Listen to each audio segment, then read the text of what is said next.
ठीक है, तो we are starting with May June 23 paper 12। ये 2281 है पर 0455 भी सेम पेपर है। IGCSE और ओ लेवल बिल्कुल सेम ही है। तो पेपर 1 वेरिएंट 2 सही है। तो इसको स्टार्ट करते हैं। 45 मिनट्स का पेपर है, 30 MCQ आराम से हो सकते हैं, कोई बड़ी बात नहीं, आपको आइडिया हो गया होगा। सही है। अच्छा जी, MCQ number 1, what is part of the economic definition of scarcity. तो जिधर आप कोई टॉपिक देखो वहां पर जो जो पता है आपको सब लिख लो। क्वेश्चन पेपर जितना गंदा करोगे करो, कोई टेंशन नहीं है, क्योंकि क्वेश्चन पेपर आपका जो है ना वो देखते नहीं है, मतलब वो लेते हैं पर देखते नहीं है। इन दी एंड आपको बबल शीट पे शेडिंग करनी होती है। तो जब भी आप स्कार्सिटी का वर्ड देखो आपके दिमाग में सबसे पहले उसकी पूरी चेन आनी चाहिए कि भाई अनलिमिटेड वांट्स होती हैं, लिमिटेड रिसोर्सेज होती हैं। ठीक है, unlimited wants, limited resources which leads to scarcity. फिर स्कार्सिटी के पास चॉइस का कॉन्सेप्ट आता है, चॉइस के पास जो है वो अपॉर्चुनिटी कॉस्ट का कॉन्सेप्ट आता है। तो स्ट्रेट फॉरवर्ड आंसर है कि यार ये आपका ऑप्शन डी है, which is unlimited consumer wants. बाकी सारे ऑप्शंस बिल्कुल इररिलेवेंट है, मुझे समझाने की भी जरूरत नहीं है। ठीक है, तो 1 का आंसर विल बी डी, जो कि प्रीटी स्ट्रेट फॉरवर्ड है। अब आगे बढ़ते हैं। Question number 2। क्वेश्चन नंबर 2 में ये कह रहा है कि a countries production possibility curve moves from PPC 1 to PPC 2। अब क्लियरली नजर आ रहा है कि PPC is shifting to the right.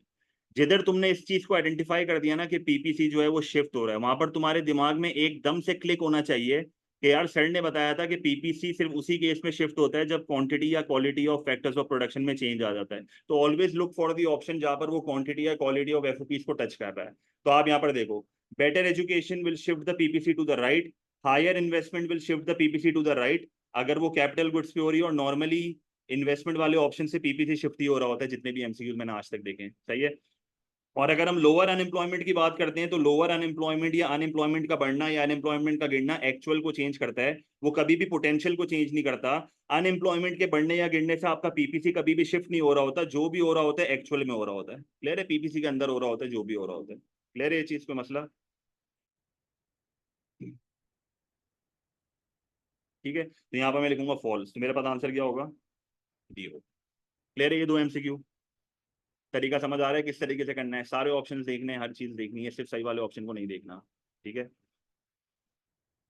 इस तरह टिक करोगे हर जगह पे तो आपको सही आंसर खुद मिल जाएगा एंड में। ठीक है। MCQ number 3। A government spends $100 million on subsidizing wind farm construction instead of spending it on an increase in healthcare. Which economic concept does this spending decision illustrate? भाई मैं $100 million विंड फार्म में लगा रहा हूँ, मैं यही $100 million health care में लगा सकता था, तो ये कौन सा इकोनॉमिक कॉन्सेप्ट है, अपॉर्चुनिटी कॉस्ट। तो ये 3 MCQ बड़े स्ट्रेट फॉरवर्ड और सिंपल थे, इन तीनों का कोई लिंक नहीं है यहाँ पे। क्योंकि अगर मैं आपको एक एक करके ऑप्शंस बता भी दूं तो एक्सटर्नल कॉस्ट क्या होती है, पोल्यूशन वगैरह, यहाँ पे पोल्यूशन वगैरह का लेना देना नहीं है, थर्ड पार्टी कॉस्ट का कोई लेना देना नहीं है। सही है। फ्री गुड्स, फ्री गुड्स तो वो गुड्स होते हैं जिसमें अपॉर्चुनिटी कॉस्ट ही नहीं होती, तो सवाल ही पैदा नहीं होता। सही है। और मार्केट डिसइक्विलिब्रियम क्या होता है, जहाँ पर डिमांड एंड सप्लाई इक्वल नहीं होते, यहाँ पर भी इसका कोई लेना देना नहीं। क्लियर है ये चीज। हमजा बेटे क्या हो गया बेटा, क्या ऐसा नहीं होता यार, अनएम्प्लॉयमेंट से सिर्फ एक्चुअल चेंज होता है, PPC शिफ्ट नहीं होता भाई, P2 दिया है कल, यार कैसी बातें कर रहा है ये। तो 3 का आंसर डी है। सही है। अच्छा जी, MCQ नंबर 4। MCQ नंबर 4 में कह रहा है what is an example of a macro economic indicator. जब भी हम मैक्रो इकोनॉमिक इंडिकेटर की बात करते हैं तो यहाँ आपको पता होना चाहिए कि it is the study of the whole economy. सही है, it is the study of the whole economy. तो जिधर आपको कोई मैक्रो का कॉन्सेप्ट दिखे वो आंसर आप टिक कर दो। एग्रीकल्चर प्राइजेस माइक्रो का कॉन्सेप्ट है, क्योंकि सिर्फ एक सेक्टर की बात हो रही है। सेकेंडरी सेक्टर एक सेक्टर की बात हो रही है। GDP का मतलब सारे सेक्टर्स की बात हो रही है, प्राइमरी सेकेंडरी टर्सरी, क्योंकि सबका टोटल होता ही है। And total cost of the pharmaceutical firms, again यहाँ पर जो है वो सिर्फ माइक्रो की बात हो रही है। तो C is the right answer, क्योंकि इससे मुझे मैक्रो इकोनॉमिक इंडिकेटर पूछा था, और मैक्रो इकोनॉमिक में जो है वो आप पूरी होल इकोनॉमी को एक साथ देखते हो। ठीक है जी। Question number 5।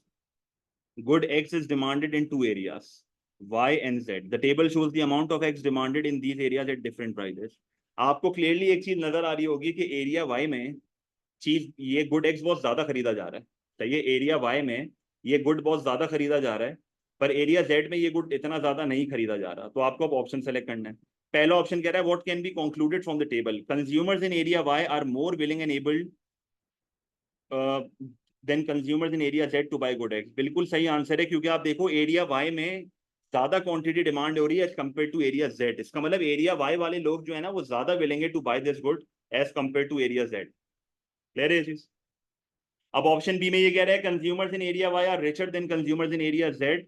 इसके लिए मुझे इसने डेटा नहीं दिया हुआ। Consumers in area Y want the good more than the consumers in area Z, not necessary, सही है, नॉट नेसेसरी। और लास्ट ऑप्शन कह रहा है there are more consumers living in area Y than area Z, again आप बोलोगे no data given. Clear है? तो ए ज्यादा रेलिवेंट आंसर यहाँ पर लग रहा है, जिधर वो विलिंग एनेबल इकोनॉमिक टर्म्स भी यूज कर रहा है। क्लियर है? फरहान बेटे ये जून 23 कर रहे हैं हम, मैंने ग्रुप में भी बताया हुआ है। कोई मसला है यहाँ तक?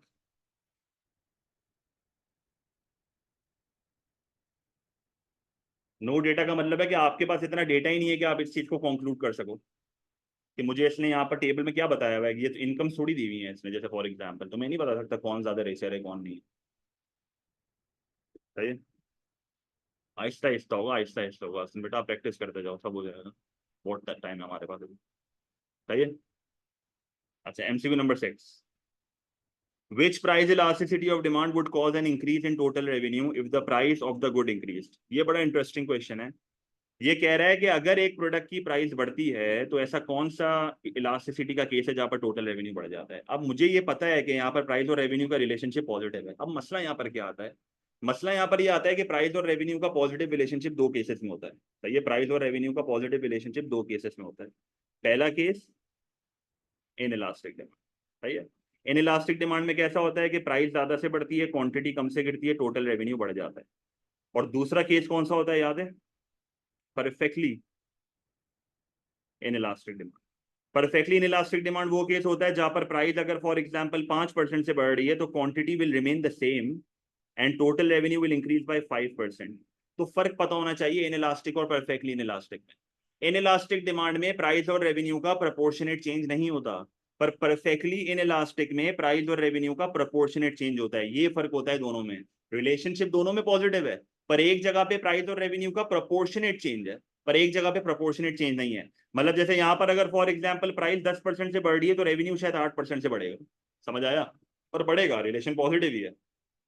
तो पहला ऑप्शन इसने मुझे यहाँ पर कौन सा दिया हुआ है? Perfectly elastic. तो नॉर्मली हम परफेक्टली इलास्टिक के केस में प्राइस को चेंज ही नहीं करते, यहाँ पर क्वांटिटी ज्यादा बेचते हैं तो रेवेन्यू बढ़ जाता है, याद है? रिलेटिवली इलास्टिक में जब प्राइस कम होती है तो रेवेन्यू बढ़ता है। तो यहाँ पर आपका कौन सा रिलेशनशिप है प्राइस और रेवेन्यू का? नेगेटिव। इन इलास्टिक हमारा आंसर है। यूनिटरी इलास्टिक में तो मैंने आपको सिखाया था कि रेवेन्यू रिमेन्स द सेम। इसका मतलब क्या हुआ कि रेवेन्यू ऑलरेडी मैक्सिमम होता है कि ना आपको प्राइस बढ़ानी है ना आपको प्राइस गिरानी है, रेवेन्यू रिमेन्स द सेम। इसका मतलब revenue is already maximised, revenue is already maximised. Clear है ये चीज? Question number 6।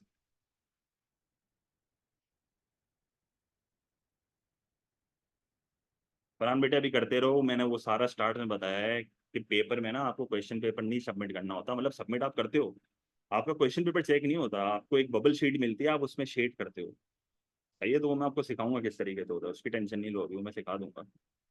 मेरे को बेटा ज्यादा फिगर है आपकी। ले रहे हैं यहाँ तक 6 का आंसर सही है, कोई मसला? होंगे यहाँ बेटा जाहिर है। सही है? अच्छा, क्वेश्चन नंबर 7। क्वेश्चन नंबर 7 में क्या कह रहा है?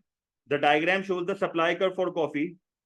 The price of coffee increases from P1 to P2, quantity Q1 से Q2 आ रही है, तो सप्लाई कर्व के ऊपर एक मूवमेंट आ रही है, जाहिर सी बात है। How would this benefit firms in the coffee industry? A higher price gives firms the ability to increase profits. A is the right answer. क्योंकि जब आपकी प्राइस बढ़ेगी और क्वांटिटी भी बढ़ेगी तो इसका मतलब आपका रेवेन्यू बढ़ रहा है। और अगर आपका रेवेन्यू जो है वो फॉर एग्जांपल कॉस्ट को एक्सीड कर गया तो इसकी वजह से आपका प्रॉफिट जो है वो बढ़ सकता है। तो इसने क्या बोला? इसने ये नहीं बोला कि प्राइस के बढ़ने से प्रॉफिट बढ़ जाएगा, इसने बोला the increase in price will give the ability to increase profits. बहुत फर्क है इस स्टेटमेंट में। क्लियर है ये चीज? A high price gives firm the incentive to reduce total fixed costs. Irrelevant. A higher price will encourage consumers to buy more coffee, increasing total revenue. Wrong. A higher price will encourage less firms to enter the market. Wrong. So A is the right answer. Right?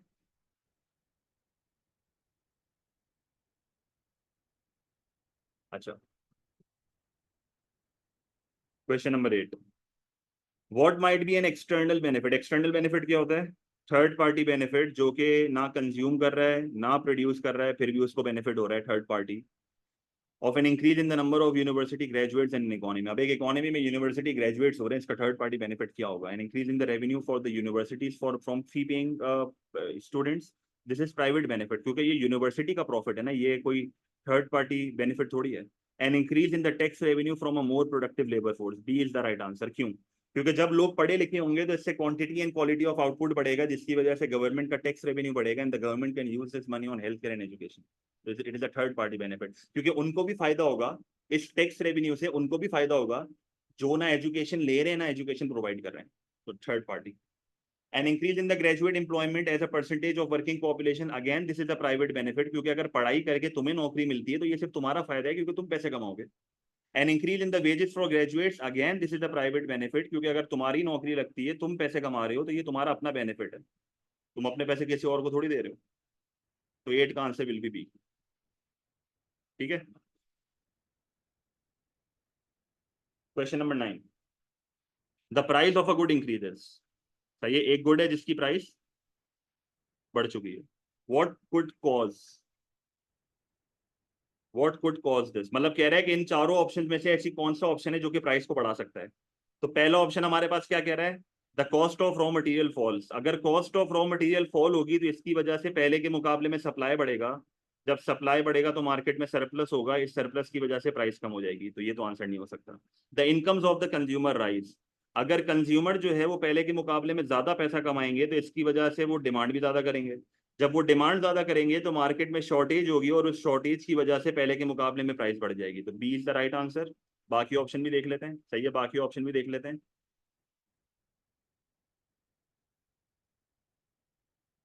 सही है। The price of complement rises. अब आप इस चीज को समझो, अगर गाड़ी महंगी होती है तो पेट्रोल की डिमांड क्या होगी? कम होगी। तो अगर मेरे कॉम्प्लीमेंट की प्राइस बढ़ती है तो मेरे प्रोडक्ट की डिमांड कम हो जाएगी। जब मेरे प्रोडक्ट की डिमांड कम होगी तो मार्केट में मेरे प्रोडक्ट का सरप्लस होगा, जिसकी वजह से प्राइस कम हो जाएगी। And last option, the price of the substitute falls. अगर पेप्सी कल को सस्ती हो जाती है तो कोक की डिमांड कम हो जाएगी।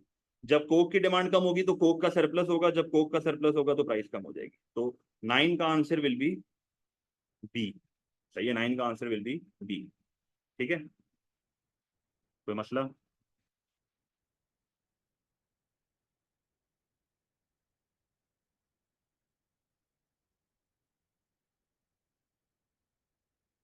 अच्छा जी।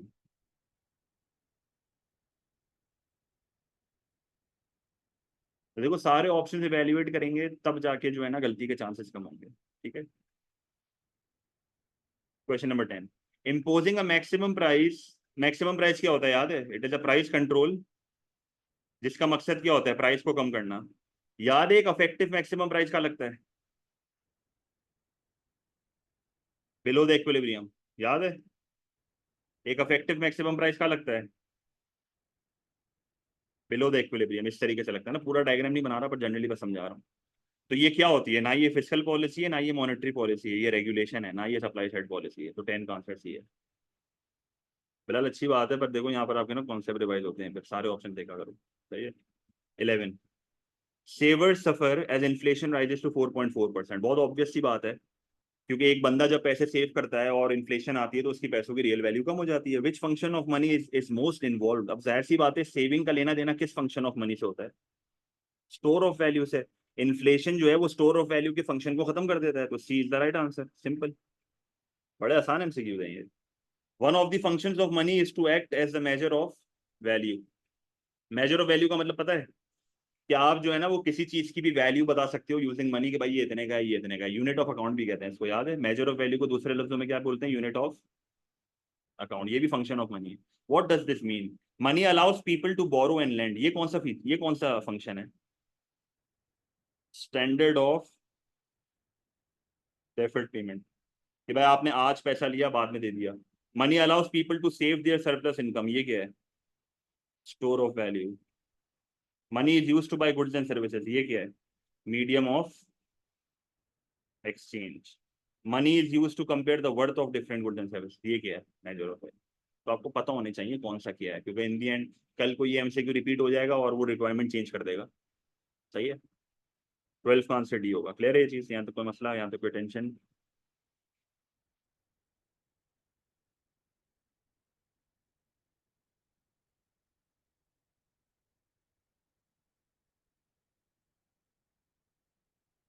कह सकते हो, जितना गंदा करना है करो क्वेश्चन पेपर, कोई फर्क नहीं पड़ता। क्वेश्चन पेपर पे अगर गलत आंसर मार्क करो और बबल शीट पे सही करो, कोई फर्क ही नहीं पड़ता भाई। क्वेश्चन पेपर में तू चारों ऑप्शन टिक कर दे, मतलब क्वेश्चन पेपर पे तू चारों ऑप्शन टिक कर दे, कोई फर्क ही नहीं पड़ता। वो इन दी एंड आपकी बबल शीट देखेंगे, वहां पर आपको एक शेड करना होगा। मैं दिखा दूंगा कल की क्लास में बबल शीट। इतना क्यों घबरा रहे हो भाई। 13 क्या है, which trade union activity will be beneficial for firms. अब ट्रेड यूनियन क्या होता है, trade union is a negotiating party, सही है ईमान बेटे, वो पेपर के एंड में बताऊंगा। Which trade union activity will be beneficial for firms, तो आपको पता होना चाहिए trade union is a negotiating party, सही है, जो कि नेगोशिएट करती है higher wages for its workers, उसके राइट्स को प्रोटेक्ट करती है। अब ये कह रहा है फर्म्स का फायदा बताओ, बिजनेस को क्या फायदा हो रहा है। Industrial action is a disadvantage, campaign to raise wages is a disadvantage, strike is a disadvantage, this is an advantage, क्योंकि ट्रेड यूनियन अपने वर्कर्स को ट्रेनिंग प्रोवाइड करता है, जिसकी वजह से उनकी स्किल्स बढ़ती है, उनकी प्रोडक्टिविटी बढ़ती है, बिजनेस की कॉस्ट कम होती है और बिजनेस का पहले के मुकाबले में प्रॉफिट बढ़ जाता है। बाकी सारे ऑप्शंस में उनकी कॉस्ट जो है ना वो बढ़ जाएगी और उनके प्रॉफिट जो है ना वो क्या होंगे, कम होंगे। तो D is the right answer, सही। नंबर 14 में क्या कह रहा है, नंबर 14 में कह रहा है what is not a variable cost of production. Variable cost क्या होती है, याद है, changes with the level of output, it changes with the level of output. तो it changes with the level of output, it changes with the level of output, it changes with the level of output. Not बोला है तो rent, rent क्या है, rent is a fix cost, it does not change with the level of output. Clear है, तो मुझे यहाँ पर वो ऑप्शन सेलेक्ट करना था which is not a variable cost. ठीक है जी। MCQ number 15, what is the definition of firms revenue. Firms revenue क्या होता है, price multiplied by quantity sold, money receive from sales. Sales volume का मतलब है क्वांटिटी, सरप्लस ओवर कॉस्ट का मतलब है प्रॉफिट, सही है। सरप्लस ओवर कॉस्ट का मतलब क्या है, प्रॉफिट। टैक्स पेमेंट्स क्या है, कॉस्ट। 15 का आंसर है, ठीक है। वॉल्यूम का मतलब क्वांटिटी होता है बेटा, सही है। What could cause internal diseconomies of scale. Internal diseconomies of scale क्या होते हैं, जब आपकी अपनी गलतियों की वजह से आपकी कॉस्ट बढ़ जाती है और आपकी एवरेज टोटल कॉस्ट बढ़ जाती है, या दूसरे लफ्जों में पर यूनिट कॉस्ट बढ़ जाती है, सही है। A fall in demand for the products produced by the firm, no. A merger with another firm that results in a slower decision making, yes. अपनी गलती है ना भाई, स्लोअर डिसीजन मेकिंग है, कम्युनिकेशन इश्यूज हैं। Spending more on research and development, this is economies of scale. Lack of skilled labour in the geographical area where the firm is based, this is not a diseconomy of scale, ये basically geographical mobility है, immobility है, सही है। Geographical immobility कह सकते हो या simple unemployment है ये, मतलब लेबर अवेलेबल नहीं है, सही है। 16 का आंसर भी है। Number 17, a government decides to leave direct taxes unchange but increase indirect taxes. अब देखो डायरेक्ट टैक्सेस में क्या क्या आता है, as an O level student आपको पता होना चाहिए कि डायरेक्ट टैक्स में एक तो इनकम टैक्स आता है और दूसरा यहाँ पर कॉर्पोरेशन टैक्स आता है, ठीक है, ये दो टैक्स आते हैं। और इनडायरेक्ट टैक्स जो है ना वो बेसिकली हमारा सेल्स टैक्स होता है, वैल्यू एडेड टैक्स होता है, excise duties, tariff. What is this policy trying to achieve. अब जाहिर सी बात है, मैंने डायरेक्ट टैक्स को अपनी जगह पे रखा है पर इनडायरेक्ट टैक्स को बढ़ा दिया है, तो मोस्ट लाइकली मुझे अपना टैक्स रेवेन्यू शायद बढ़ाना होगा, या हो सकता है कि मुझे स्पेंडिंग रोकनी है। To increase the value of the exchange rate, इसका कोई लेना देना नहीं है। टू रीडिस्ट्रीब्यूट इनकम, भाई इनकम तो रीडिस्ट्रीब्यूट नहीं हो रही, क्योंकि आपको ये पता होना चाहिए कि इनडायरेक्ट टैक्स जो है ना वो रिग्रेसिव नेचर का होता है, पुअर पे ज्यादा बर्डन है। अमीर भी उतना ही दे रहा है, गरीब भी उतना ही दे रहा है। एक चावल की बोरी पे अगर 100 रुपए का टैक्स है, अमीर भी उतना ही दे रहा है, गरीब भी उतना ही दे रहा है, ज्यादा बर्डन किस पे आ रहा है, गरीब पे आ रहा है। तुम रिग्रेसिव टैक्सेशन को बढ़ाओगे तो तुम रीडिस्ट्रीब्यूट थोड़ी कर रहे हो, तुम तो इनकम की डिस्ट्रीब्यूशन को और मजीद खराब कर रहे हो। इससे तो इनइक्वालिटी ऑफ इनकम बढ़ जाएगी, तो ये आपका ऑप्शन नहीं हो सकता। क्लियर है। To reduce the budget deficit, C answer होगा इसका। बजट डेफिसिट क्या होता है, जब गवर्नमेंट की spending is greater than tax. अगर मैं कल को अपने टैक्स रेवेन्यू को बढ़ाने की कोशिश करूंगा तो मेरा बजट डेफिसिट क्या होगा, कम हो जाएगा। To reduce the rate of inflation, भाई इससे तो उल्टा इन्फ्लेशन बढ़ जाएगी, क्योंकि इनडायरेक्ट टैक्स से प्राइस लेवल बढ़ता है, इन्फ्लेशनरी प्रेशर आता है, सही है। तो हमारा 17 का आंसर सी होगा। सारे ऑप्शन इवैल्यूएट करने होते हैं, ठीक है। बजट डेफिसिट का मतलब जब गवर्नमेंट की स्पेंडिंग टैक्स रेवेन्यू से ज्यादा होता है ना, तो अगर मैं इनडायरेक्ट टैक्स को बढ़ाऊंगा तो मेरा टैक्स रेवेन्यू बढ़ेगा, मेरा बजट डेफिसिट कम हो जाएगा। 18, what is most likely reason to increase government subsidies. अब गवर्नमेंट सब्सिडीज क्या होती है, इट इज अ ग्रांट और a cash payment which is which is given by the government to the producer और to the consumer, क्योंकि producer subsidy भी होती है, कंज्यूमर सब्सिडी भी होती है। क्वेश्चन देख लेते हैं। अब ये बेसिकली सब्सिडी मेरे ख्याल में प्रोड्यूसर को दे रहा है, क्योंकि ये मेरिट डिमेरिट की बात कर रहा है, तो बेसिकली हम यहाँ पर अज्यूम कर लेते हैं प्रोड्यूसर को दे रहा है। अब जब मैं सब्सिडी प्रोवाइड करूंगा प्रोड्यूसर को, तो उसकी कॉस्ट कम हो जाएगी, वो पहले के मुकाबले में अपनी सप्लाई को बढ़ाएगा, मार्केट में जो है वो सरप्लस होगा, उस गुड की जो है वो प्राइस कम हो जाएगी और क्वांटिटी डिमांडेड बढ़ जाएगी। तो बेसिकली ये लोग क्या कोशिश कर रहे हैं, they are trying to increase the consumption of merit goods. सही है, तो इसका आंसर भी होगा। अच्छा, डीमेरिट गुड की कंजम्पशन आप डिक्रीज कर सकते हो, पर आप सब्सिडी से नहीं करते, आप किसके थ्रू करते हो, आप इनडायरेक्ट टैक्स के थ्रू करते हो। सही है, इनडायरेक्ट टैक्स लगा के करते हो। और आप डीमेरिट गुड की कंजम्पशन कभी भी इंक्रीज नहीं करोगे, नेवर। सही है, तो इसका आंसर भी होगा। ठीक है, कोई बेवकूफ गवर्नमेंट ही होगी जो डीमेरिट गुड की कंजम्पशन को बढ़ाएगी। 19, which people are most likely to gain at the time of inflation. भाई ऐसे कौन से लोग हैं जिनको इन्फ्लेशन के टाइम पे फायदा होता है। कंपनीज हु सेल अब्रॉड, इनका नुकसान है, क्योंकि इन्फ्लेशन के टाइम पे एक्सपोर्ट की प्राइस बढ़ जाएगी, तो हो सकता है इनको लॉस हो। Foreign tourist visiting the country, भाई फॉरेन टूरिस्ट अगर हमारे मुल्क में आएंगे तो उनको हमारा मुल्क महंगा लगेगा, इनका लॉस है। Those living on their savings, जो लोग अपनी सेविंग पर सर्वाइव कर रहे हैं उनकी तो रियल वैल्यू कम हो जाएगी, तो उनका भी लॉस है। गेन सिर्फ उसका है जो कि पैसा रीपे कर रहा है। अगर मैंने किसी से उधार लिया हुआ है और इन्फ्लेशन आ जाती है, तो मेरे उधार की रियल वैल्यू कम हो जाएगी, तो जो मैं पैसा रिटर्न कर रहा हूँ ना, उसकी रियल वैल्यू कम होगी एज कम्पेयर टू वो जो कि मैंने पहले उधार लिया था।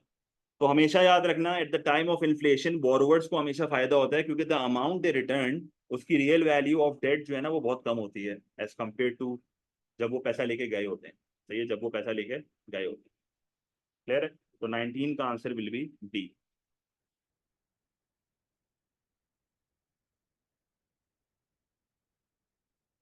सही है, तो 20 पे आ जाते हैं। अच्छा भाई, 20 क्या कह रहा है। The government of country Z announces N increase in spending on work place training. अब कह रहा है कि भाई गवर्नमेंट ऑफ कंट्री जेड ने जो है ना वो अनाउंस किया है कि वो अपनी स्पेंडिंग को बढ़ा रहे हैं ऑन वर्क प्लेस ट्रेनिंग। ठीक है जी। What is the effect of the supply side policy likely to be, a decrease in countries that employment rate. देखो एम्प्लॉयमेंट रेट तो उल्टी बढ़नी चाहिए, क्योंकि अगर आप वर्कर को ट्रेन कर रहे हो ना तो उनकी स्किल्स बढ़ेंगी, तो एम्प्लॉयमेंट रेट तो यहाँ पर आपका बढ़ना चाहिए। एक्सचेंज रेट का सप्लाई साइड पॉलिसी से लेना देना नहीं है, ये इसका आंसर होगा, क्योंकि जब आप वर्कर्स को ट्रेन करोगे ना तो इकोनॉमिक ग्रोथ रेट बढ़ जाएगा, क्योंकि इकोनॉमी का आउटपुट बढ़ेगा, क्योंकि वो ज्यादा बेहतर काम करेंगे। सही है। इंटरेस्ट रेट का लेना देना नहीं है, ये मॉनेटरी पॉलिसी होती है। तो 20 बड़ा स्ट्रेट फॉरवर्ड आंसर था, सी। ठीक है, कोई मसला। 21, the table shows real GDP in billions for a country over a 3 year period. अच्छा भाई, what does the GDP data indicate for the country between year 1 and year 3। अच्छा भाई, अब ये बात तो क्लियर है कि रियल जीडीपी बढ़ रहा है। A reduction in the rate of inflation, इस ऑप्शन पे आते हैं, इससे बेहतर ऑप्शन भी अवेलेबल होंगे हमारे पास। An increase in the rate of economic growth, अब रेट निकालना पड़ेगा। कोई मुझे बता सकता है 2 से 5 से 2 से 15 का इकोनॉमिक ग्रोथ रेट क्या है। न्यू माइनस ओल्ड करके कोई निकाल सकता है ये। 215 minus 205 divided by 205 multiplied by 100, जल्दी से बता दो कोई यार, मुझे बस परसेंटेज चेंज बता दो इसका। परसेंटेज चेंज चाहिए मुझे।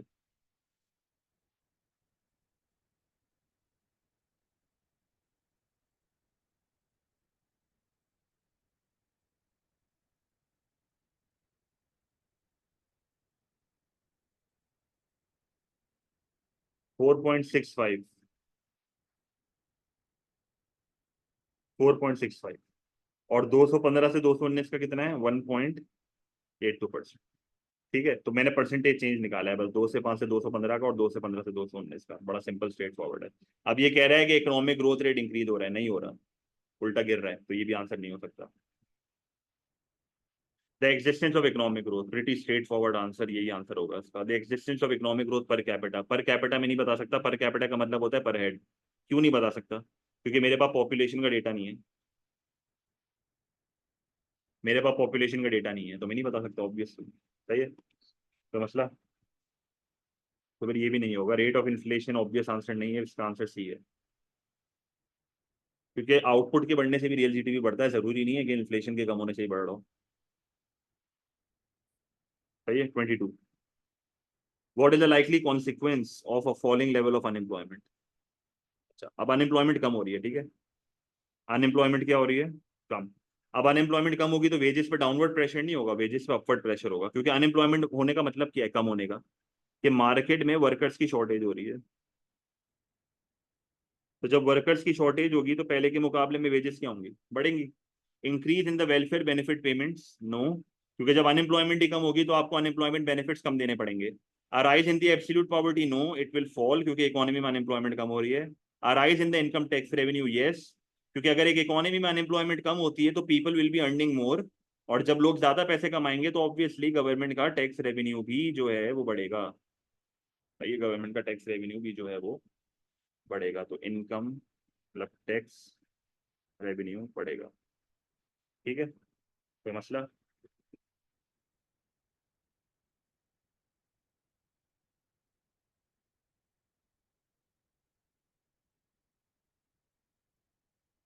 बिल्कुल साथ, वो आपको ऑप्शन के अकॉर्डिंगली करना पड़ेगा। सही है।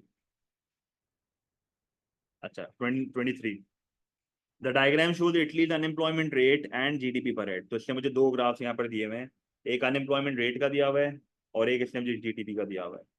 When do Italy's unemployment rate and GDP per head rise at the same time. तो बस ये बड़ा सिंपल है, मुझे दोनों को देख के बताना है कि दोनों कब बढ़ रहे हैं। अब 2000 से 2001, अब 2000 से 2001 में आप देखो अनएम्प्लॉयमेंट फॉल हो रही है पर जीडीपी बढ़ रहा है, तो ये आंसर नहीं हो सकता। अनएम्प्लॉयमेंट फॉल हो रही है पर जीडीपी बढ़ रहा है, देख लो, स्ट्रेट फॉरवर्ड पता चल रहा है। 2007 से 2008, 2007 से 2008 के बीच में अनएम्प्लॉयमेंट जो है वो बढ़ रही है, जीडीपी पर हेड भी बढ़ रहा है, तो बी आंसर होगा इसका। 2009 से 2010, 2009 से 2010 में आप एक चीज नोट करो कि आपकी अनएम्प्लॉयमेंट बढ़ रही है पर आपका जीडीपी पर हेड कम हो रहा है, तो ये भी नहीं हो सकता। और 2014 से 15 में क्या हो रहा है, 2014 से 15 में आपकी जो है वो अनएम्प्लॉयमेंट बढ़ रही है पर रियल जीडीपी कम हो रहा है, तो अगेन ये भी आंसर नहीं है, तो बी आंसर है इसका। 23 में आपको हाईलाइट भी कर देता हूँ, ये वाला आंसर है इसका, ये आंसर है, देख लो। अनएम्प्लॉयमेंट भी बढ़ रही है, रियल जीडीपी पर रेट, जब दोनों चीजें एक साथ बढ़ रही है ना, वो आंसर सेलेक्ट करना था मुझे, तो ये खाली 2007 और 8 के बीच में ही हो रहा है। सही है। तो इसमें कोई आपकी इकोनॉमिक्स की नॉलेज नहीं लग रही, ये एक लेमैन भी बता सकता है देख के, यहाँ पर कोई आपकी नॉलेज अप्लाई नहीं हो रही, आपको आंखों का इस्तेमाल हो रहा है बस। सही है, तो 23 का आंसर विल बी बी। ठीक है। अच्छा, 24, ड्यूरिंग अ रिसेशन, रिसेशन के टाइम पे एग्रीगेट डिमांड जो है वो कम होती है। Many people in a city become unemployed and their incomes fall, some people can no longer pay the rent on their houses और buy the food they need. अब जाहिर सी बात है, लोग खाना भी नहीं खा पा रहे, तो एब्सोल्यूट पॉवर्टी तो बढ़ेगी और रिलेटिव पॉवर्टी तो वैसे ही बढ़ेगी। एब्सोल्यूट और रिलेटिव पॉवर्टी का फर्क पता है? एब्सोल्यूट पॉवर्टी क्या थी, कि लोगों के पास खाने तक के पैसे नहीं है, they earn less than 1.9 dollars per day. सही है, मतलब 500 रुपये से भी कम पैसे कमा रहे हैं, महीने के 15,000 से भी कम पैसे कमा रहे हैं। और रिलेटिव पॉवर्टी का मतलब क्या है, कि जब सोसाइटी के मुकाबले में आपके पास कम पैसा हो, तो जब एक इकोनॉमी में इनकम फॉल होंगी और लोगों के पास खाने के पैसे नहीं होंगे, तो एब्सोल्यूट पॉवर्टी भी बढ़ेगी और रिलेटिव पॉवर्टी भी बढ़ेगी, तो दोनों एक साथ बढ़ेंगी। तो 24 का answer would B A. 25, the Peruvian government set itself a target of reducing the number of its population in poverty. अब poverty मुझे कम करनी है अपने मुल्क में।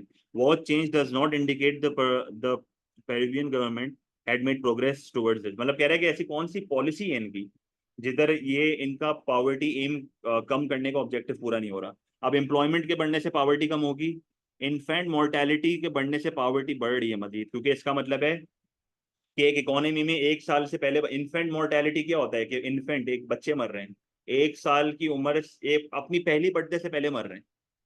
ये क्लियर इंडिकेशन है कि मुल्क में बहुत पॉवर्टी है, मतलब इनकी गवर्नमेंट कोई सही काम नहीं कर रही है। लाइफ एक्सपेक्टेंसी का बढ़ना एज एन इंडिकेशन कि पॉवर्टी कम हो रही है, लिटरेसी रेट का बढ़ना एज एन इंडिकेशन के पॉवर्टी कम हो रही है, बट इन्फेंट मोर्टेलिटी का बढ़ना इज नॉट एन इंडिकेशन के पॉवर्टी कम हो रही है, ये उल्टा ये बता रहा है कि पॉवर्टी और खराब हो रही है यहाँ। तो 25 का answer would be B.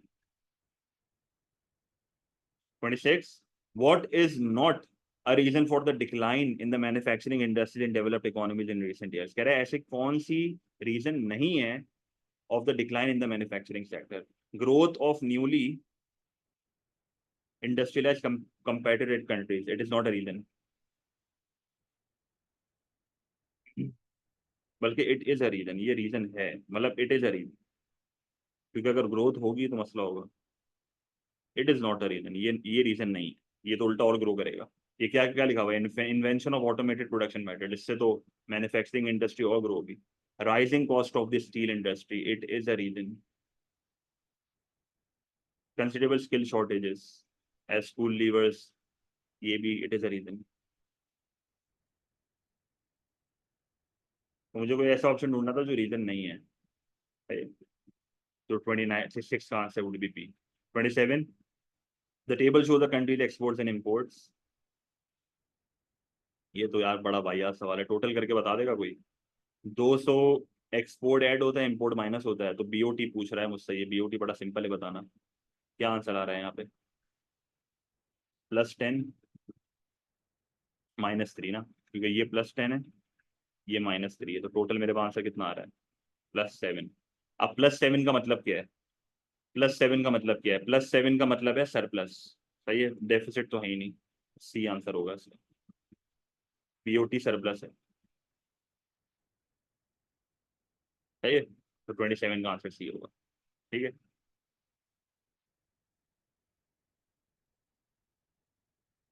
28, country X export steel to country Y at a price below its cost of production. क्या हो रहा है? ये डंपिंग हो रही है जब एक मुल्क दूसरे एक मुल्क में जाके अपने प्रोडक्ट्स को बिलो कॉस्ट बेचता है। This has led to a fall in the demand for steel produced in country Y. China की एग्जांपल है ये। What is the method of trade protection that country Y could use? Simple है, tariff लगा दो भाई, apply anti dumping tariff. Import की price बढ़ेंगी, खुद बिलो कॉस्ट नहीं बेच पाएगा, डंपिंग खत्म हो जाएगी। इंटरेस्ट रेट को बढ़ाएगा, करेंसी रीवैल्यू करेगा, सब्सिडाइज करेगा, कोई फायदा नहीं है। एंटी डंपिंग टैरिफ लगाओ, सारे मसले हल हो जाएंगे। सही है। 29, what would increase the demand for a country's currency on the foreign exchange market? Currency की डिमांड कब बढ़ती है? अ डिक्रीज इन इनवर्ड इन्वेस्टमेंट, इससे आपकी करेंसी की डिमांड कम होगी क्योंकि आपके मुल्क में पैसा ही नहीं आ रहा। अ decrease in the rate of interest, जब इंटरेस्ट कम होगा तो बाहर वाले तुम्हारे मुल्क में आके पैसा सेव नहीं करेंगे, तो इससे तुम्हारी करेंसी की डिमांड कम होगी। एन इंक्रीज इन एक्सपोर्ट, अगर तुम्हारी कंट्री का एक्सपोर्ट का रेवेन्यू बढ़ रहा है, इसका मतलब बाहर वाले तुमसे आके माल खरीद रहे हैं, तो तुम्हारी करेंसी की भी डिमांड करेंगे। एन इंक्रीज इन इम्पोर्ट्स, इम्पोर्ट्स के बढ़ने का मतलब है तुम्हारे मुल्क से पैसा बाहर जा रहा है, तो इससे तुम्हारी सप्लाई ऑफ करेंसी बढ़ रही है। तो 29 का आंसर वुड बी सी। सही है। Country X has a persistent deficit on the current account of the balance of payment, which policy measure is the most likely to improve this situation? तो simple सी बात है, कोटा ना कम कर दो। जैसे अगर 500 का कोटा लगाया हुआ है, तो इस कोटा का 250 कर दो। जितना कोटा तुम कम करोगे, उतना तुम अपने प्रोटेक्शनिज्म को बढ़ा रहे हो। सही है। जितना तुम प्रोटेक्शनिज्म को बढ़ाओगे, उतना तुम्हारी कंट्री का जो डेफिसिट है ना, वो कम होगा। क्योंकि डेफिसिट का मतलब क्या होता है याद है? जब outflows are greater than inflows, तो तुम्हें जाहिर सी बात है यार, ये आउटफ्लोज को कम करना है, इनफ्लोज को बढ़ाना है, तो ये प्रोटेक्शनिज्म बढ़ानी पड़ेगी। अब तुमने अगर इनकम टैक्स को कम कर दिया, तो इससे तो तुम्हारी इकोनॉमी में कंजम्पशन बढ़ेगी, क्योंकि लोग पैसा ज्यादा कमा रहे हैं। अब जब इम्पोर्ट लोग ज्यादा करेंगे, तो इससे तो तुम्हारा डेफिसिट उल्टा बढ़ जाएगा, तुम्हें तो कम करना है। तुम टैरिफ कम कर दोगे, इस टैरिफ के कम करने से इम्पोर्ट सस्ते हो जाएंगे, जिसकी वजह से मजीद फिर इम्पोर्ट एक्सपेंडिचर बढ़ेगा, ये भी एक मसला है, क्योंकि वापस तुम्हारा डेफिसिट बढ़ जाएगा। एक्सपोर्ट सब्सिडी कम कर दोगे, तो इससे तुम्हारी एक्सपोर्ट की प्राइसेस बढ़ जाएंगी, जिसकी वजह से तुम्हारा एक्सपोर्ट का रेवेन्यू कम हो जाएगा, जिसकी वजह से अगेन तुम्हारा डेफिसिट जो है वो बढ़ जाएगा। समझ आ गया? अच्छा, ग्रेट थ्रेशोल्ड में जरा खोल लो, मैं आपको थ्रेशोल्ड बता दूं इसका। ये कौन सा पेपर है? जून 23 है।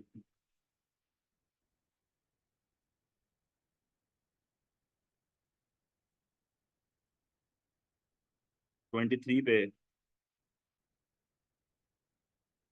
ए है, 20 पे बी है, 17 पे सी है, 14 पे डी है, 12 पे ई है, और बिलो 12 इधर यू। सही है।